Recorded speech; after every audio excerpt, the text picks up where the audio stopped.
Well, that was a perfect segue. The sun was just rising over the murky green water, and the air was stagnant with humidity. A hurricane hundreds of miles away was creating head-high waves. I paddled out and realized a little too late that the surf was bigger than I anticipated. My stomach was in knots as I watched the sets approach. Suddenly I heard, "Hey, Lynda, that's your wave." I turned to paddle and noticed that everyone else was backing off, and I was in the perfect spot. The wave was steep, and I was on a heavy 10-foot longboard. I had to angle the board quickly or I would not make it. I jumped to my feet, and the board's rail went exactly where it was supposed to. I was in trim. My legs shook like jelly as my toes gripped the board. I flew, screeching across the face of the wave, all the way to shore. Surfing is intense and joyous. It is so difficult to learn that when you finally ride that first big wave, the euphoria is profound. I'm Lynda Decker, and I'm a surfer. And I'm also a graphic designer. Today I'm going to speak about the intersection of graphic design and surfing, and in particular, the emergence of a new design sensibility to reflect urban surf culture. But before surfing came to New York, it originated in Hawaii. Surfing migrated to California in the early 1900s when the owners of the Pacific Coast Railroad sponsored Hawaiian surf demonstrations to increase weekend ridership. And surfing was obscure until the 1959 movie Gidget put it on the map. Then it exploded with Hollywood's early 1960s beach movies. Then when the 1964 documentary The Endless Summer depicted the ocean as a source of freedom, the surfer as nonconformist emerged as a countercultural icon. Today's California surf shops still graphically retain a lot of the hippie vibe, with references to 1960s psychedelic typography, and every inch is filled with merchandise and neon color. But the mainstream surf industry has shed its countercultural roots. It has adopted the visual vocabulary of extreme sports. The logos of the biggest grossing companies consist of manipulated letterforms meant to interpret motion. Not only are the brands visually similar, so are the magazines. Let's just start with the names: Surfing, Surfer, and Surf. Each cover shows a young man on a large wave. And in particular, I would like to call your attention to the far right image.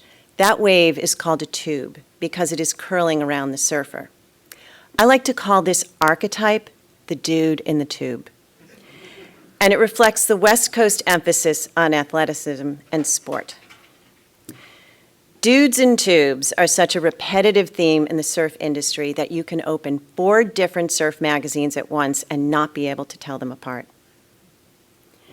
So New York City did not have much of a surf community until a law prohibiting surfing in the Rockaways was overturned in 2005.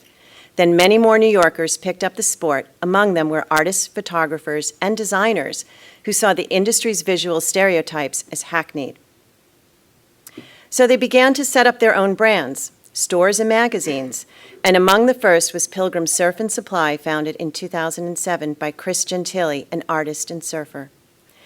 The store, located in Williamsburg, is a far cry from the neon and tie-dye explosions of Venice Beach. Translucent fins are displayed like sculpture in the window. Its layout is spacious.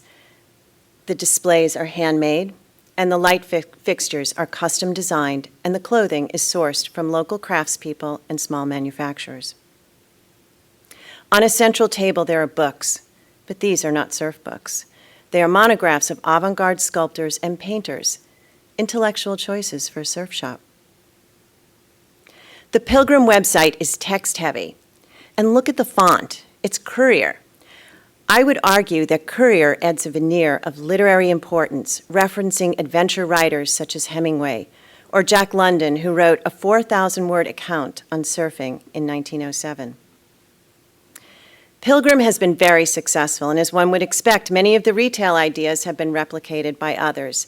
These are 3 different stores, all located here in Manhattan. Handcrafted wooden displays, fins artfully composed, merchandise arranged on box-like shelving, and tables filled with books now appear to be the elements of a design vocabulary that says, New York City Surf Shop. These are the logos of New York City surf brands. They are all static, all black and white. They have common geometry and weight, and a Cold War military aesthetic. Graphic designer and surfer Paul Sayer told me that Futura was a favorite among NASA engineers in the 1960s. And in fact, Futura was the official font of the Apollo 11 mission to the moon. Futura was considered unsentimental, and its geometry symbolized science and objectivity. If we turn our approach now to publication design, these modernist covers are clearly a reaction against California's athletic cliches. Note, there is not one person depicted surfing on any of these covers. They are objective, scientific, and unsentimental. And while the covers of these publications exude a neutrality, they belie the style that lies beneath them. Wax's carefully crafted typography, color, and scale suggests that its pages serve as a neutral vessel for the images. And Saturday's magazine is somewhat of a Trojan horse. It opens and then reveals itself to be a fashion magazine. All three of these publications approach image making in a similar way. Color photos are highly manipulated. Black and white photos are grainy and out of focus. In the lower left corner, that image is very Hitchcockian. Collectively, they are moody, but without emotion. There is an overriding sense of stillness and alienation. The meticulous design that is crafted is compromised by writing, such as this excerpt. Yet water and its properties can lend a disembodied weightlessness, and while not invisibility, though that is part of it, but a hypercorporality and an exaggerated and simultaneously diminished sensation of limbs and trunk and head. Or this, was it hard to let go of the intactness of surface and treat photography like any other plastic medium? This twisted syntax is art or architecture speak, words strung together to obscure meaning and designed to distance the reader from the author. It's a pseudo-intellectual veneer. And that is the problem. These New York creatives have brought long-needed artistry and craft to the design of surfing, but in the process, they are neutering the emotion and exuberance from this sensual experience. The collective results are so twee that they are in danger of self-parody.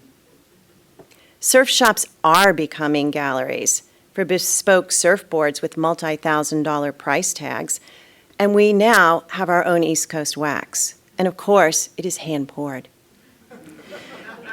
To top it all off, you can purchase artisanal hair pomade. This brings us to the larger issue. Irony, detachment, and cynicism are often leaned upon to elevate a topic. It is a riskier social and intellectual proposition to express enthusiasm. I propose an alternative design brief to my colleagues. Drop the artifice and reconnect to the emotion. Surfing is a thrilling and joyous activity. Its allure lies in euphoria. Let's bring that back in the next iteration of urban surf design and leave the pomade to the hairdressers and courier to the Paris Review. Thank you.